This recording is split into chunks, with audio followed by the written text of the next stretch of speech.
Real talk to close out May.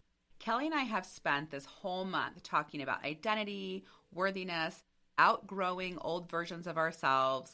And I want to be very honest with you about something. I still slide back. I know we're all shocked because you listen to Kelly and I and you're like, wait, you ladies aren't just perfect.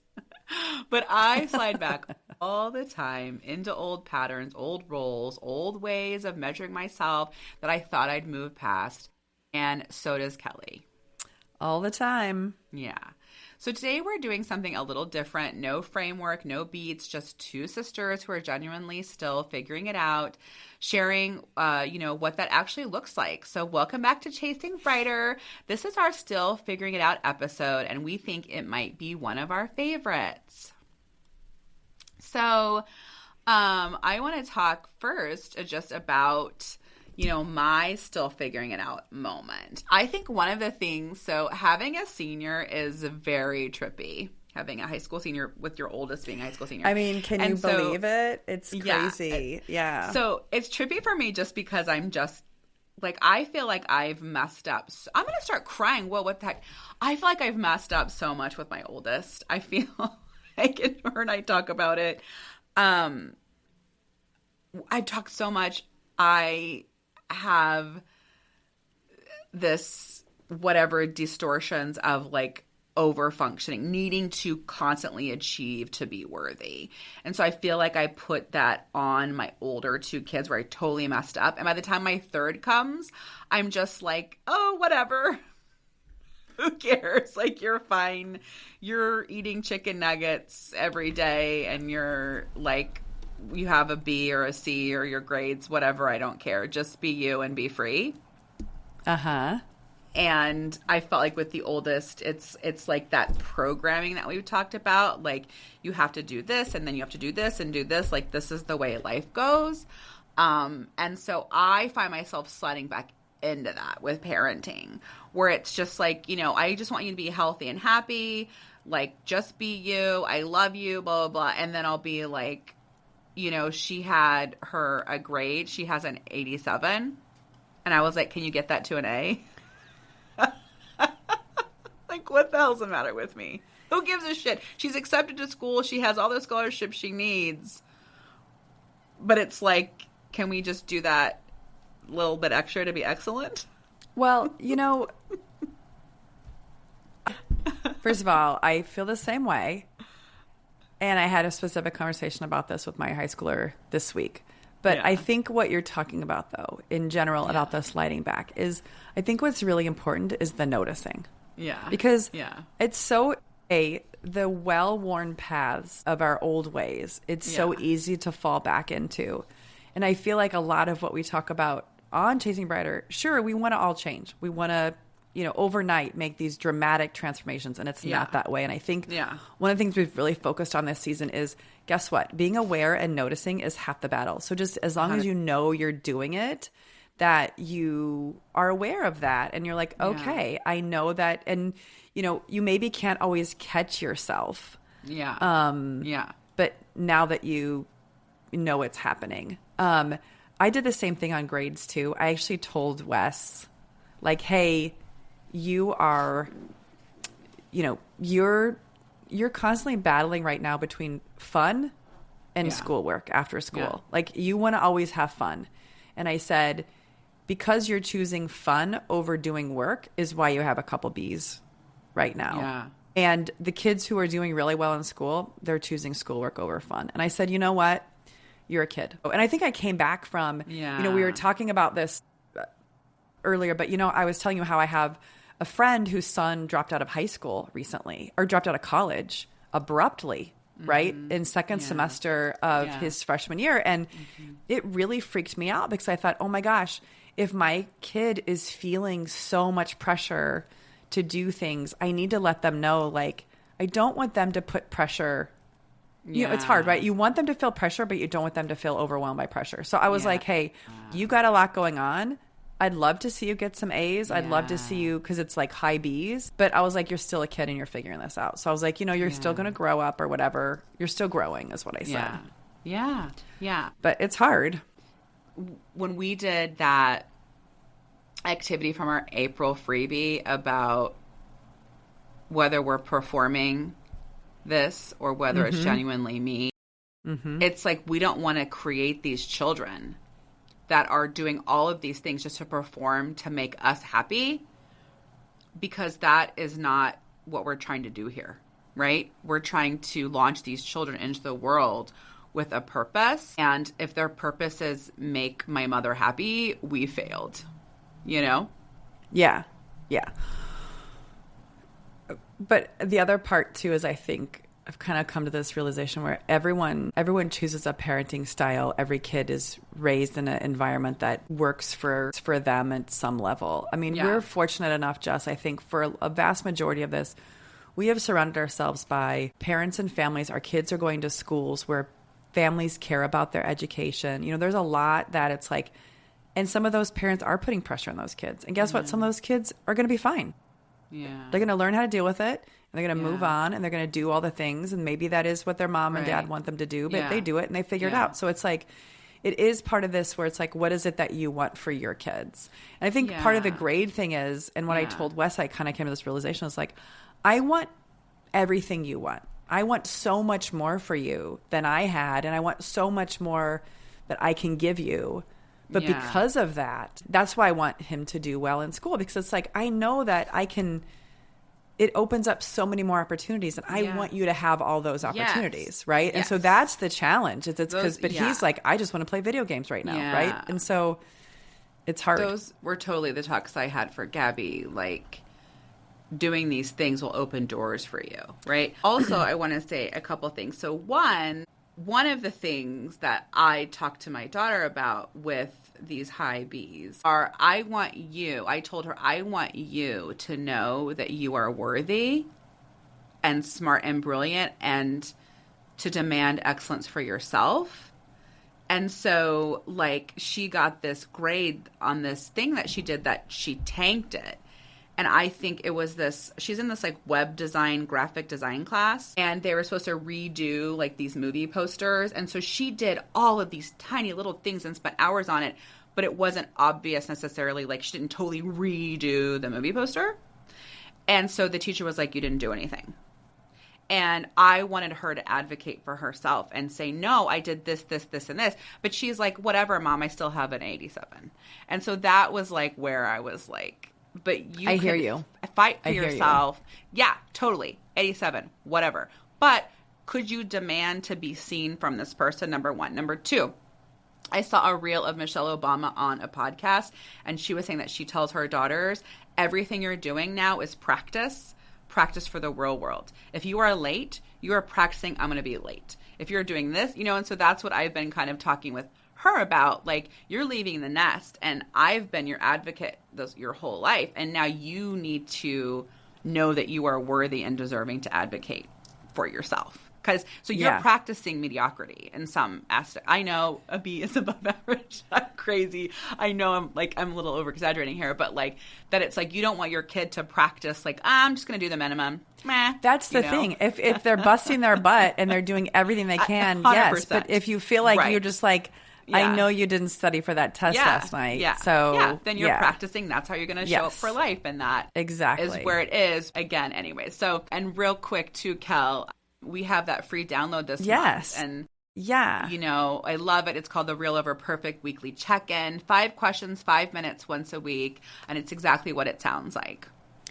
It's free when you sign up for our newsletter at chasingbrighter.com.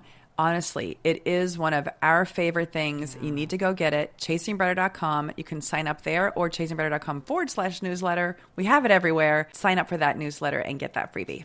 Yeah. Let's look at where or what's your still figuring out so moment. I would say I am 100% still, I always struggle with people pleasing. Yeah. And I have done a lot of work on that. And, it still shows up. I'm just so overly sensitive to other people's feelings in some way, or making sure that everyone's taken care of and everyone's happy.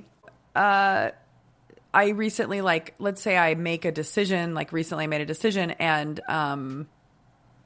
it was something that was important to me, but the other thing then the first thing I think back about is is everyone going to be okay with that? You know? Yeah. And it's not that I'm thinking, is this right for me? It's like I'm worried about everyone else first. Yeah. And so I've more often than not tried to catch it. One of my girlfriends recently, Michelle, said she's in this phase of life where she's just saying like, F it, everything she's doing. And I need to just do that more. I told her I want to do that more because, you know, I need to not let things weigh on me of other people and just like do what I want to do and be kind of unapologetic about it. Well, I think it's that bigger theme of people pleasing pattern for you, achievement worthiness pattern for me. And they're different expressions of the same thing, which is looking outside yourself for confirmation that you're okay. Yes. And so when you're talking about Michelle, she's like, because we have to be careful with the fuck it, because it's like we do care. Like we do care. Like, you know, we don't care what everyone thinks, but I care what my spouse thinks. I care what but it's right. It's more about that we're looking outside ourselves. So it's like, fuck it to everybody else. I don't fuck you. I don't care what you think, right? I'm doing this because I'm tapping into me and this is what works for me. And if it doesn't work for you, bye, right? Yeah. Yes. Yeah. And like you're saying, the fact that you caught it is the story. That's the work. Not stopping the pattern. We're not perfect. Healing doesn't end. We're always going to be on this journey. But like we're shortening the loop. So instead of, oh, I got clicked back into people pleasing, I did that for the entire summer. It's like, oh, I noticed over the weekend I was people pleasing. I need to kind of reel that in a little bit, right? Yeah. Yeah, exactly. And I think like in talking about how we deal with this, like when we slide back, I want to leave our amazing, wonderful listeners with something that they can actually use. Totally. Because it's going to happen for all of us. Yeah. And so the question isn't like how to stop it because it's going to happen, but it's more like what do I do when I catch it? When I catch myself doing that. Yeah. So we want to give you 3 things that will actually help you in the moment of sliding back. And the first is, which is what we've been doing, is name it without judgment. You can say, oh, I'm in that old pattern right now. That's enough. You don't have to analyze it. You don't have to question why or fix it immediately. And then the second piece is just getting curious instead of critical, right? Instead of, why am I doing this again? Try, what is this part of me needing right now, right? This is a much more useful question, right? What is this part of me needing? And finally, choose one small thing that's genuinely yours, not productive, not for anyone else, just one small act of being the person you're becoming instead of the person you were. So, for example, for Kelly, for you, for people pleasing, I don't know, I'm just making this up, right? A small act of being the person you are is it's like, let's say that you really love chicken wings. And your kids and partner, that's not their favorite meal. And you just make chicken wings anyway because that's your favorite, right? Like something very simple. Yeah. You know? Yeah. Yeah. Totally. And for me, it would maybe just that day I throw away my to-do list. Whatever. Right? Yeah. Just be in the moment. Yes. Being in the moment. Yeah, that's a good one. You know, as we close out May, this like real over perfect closeout. I think that this month, you know, I had a moment where I couldn't answer a question about what I wanted. We've talked about that. Yeah.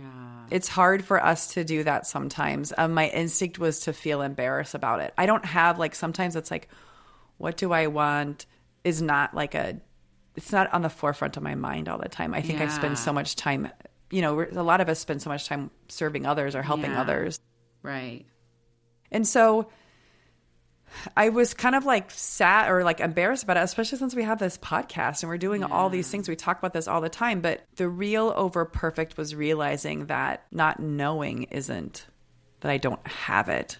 Yeah. Well, it's just space. Yeah. And creating space for things is how I think how we change. Yeah. Right. I think as I reflect on this month, I just love seeing our growth, right? And it's like what we talked about in a Superwoman Diaries recently is that you're Kelly and I'm Jessica. And what does that mean? What does that look like? And I'm not a mom, a business owner, a this, a that, whatever. It's like, who is Jessica and what is she? And is she living aligned to those values? And I think that is really important, and I'm really proud of us for that work. Yeah. Yeah, and this is so fun because it's a fun learning journey. I think even back in the day, just when I first started doing therapy, I was so afraid to like face myself. Yeah. And you kind of learn to love yourself, right? And I think part of this journey is learning to love who we are and every aspect of who we are, because it's not good or bad. It just is, right? Which is the phrase that Brian always uses on stuff. But, you know, I think that's a very observant comment to make about, especially this season. It's been fun. So let's talk about brighter moves, Jess. Yeah, totally. Okay. So for this month, this was, at least for me, what I'm thinking is going back to some of the other things I was talking about, which is like writing down words to describe who you are becoming, not who you were, but who you are becoming. And it's not who you plan to be, but like in this moment right now, what are you moving toward? And keep them somewhere you'll see them, because I love. The reason I was thinking about this is because we did an episode back in April about your values. Mm-hmm. What are your values? And my knee-jerk reaction of those was not actually the true, authentic values, because I needed to think about it more. But like, regardless, I realized when I sat with them that I'm actually moving toward my values. And that made me feel great. And so I thought about this for that, which is, who are you becoming? You know, we talked about me being people-pleasing, but I'm becoming less people-pleasing, right? And so it's like, think about those. And when we put them somewhere we can see them, they kind of help keep in the forefront of our minds. Yeah. How about you, Jess? I love that, the 3 words. I think this week I encourage everyone to do one thing that is purely about curiosity, not ambition, not productivity, not for anyone else, just something that you're interested in. 1 hour, 1 afternoon, 1 small yes to yourself. That's how you keep moving it forward, not with this grand plan, but with 1 small yes at a time. You know, next month is June, and after the deep work of April and May, we are intentionally shifting to something lighter. We're talking about joy, intentional living, romanticizing your real life, really going to be slowing it down enough to actually enjoy what we've been building. And so June is going to feel like a deep breath, and we cannot wait. Yeah, I always love our June episodes, even last season. I mean, it was about slowing down and intentional living, and we're going to talk about it in terms of what it means for us and how we want to share that with you. So definitely check out those episodes. We genuinely need it, and we can't wait to see you in June. Yeah. Thank you all so much for being with us for this wonderful month of May. It's definitely been a fun month. Obviously, it's been my birthday month too, and it's been extra fun for me. Woo-hoo. Yeah. And it's been Mother's Day, so that's been a fun for hopefully not only you, Jess, but a lot of our listeners too. But don't forget, you can find us on chasingbrighter.com, which is where our blog is. You can sign up for a newsletter there and more. Yeah. And check us out on all the socials at Chasing Brighter. Take really good care of yourselves. We really mean that, and we will see you in June.